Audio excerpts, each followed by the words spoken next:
How to fix Discord update failed error message. So to resolve this issue, you just need to follow the steps here.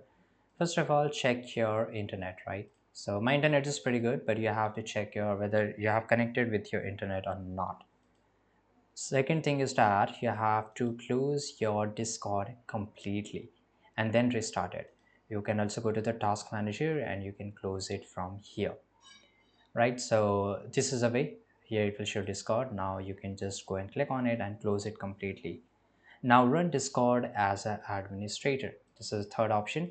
So you click on it and search for Discord. Right click on it and click on run as administrator. Right now, last thing is that generally you don't need to disable antivirus or firewall, but in this case you can try this. And if you and the last one is uninstall and then, reinstall the Discord and it will fix your issue. Thanks for watching this video. Subscribe.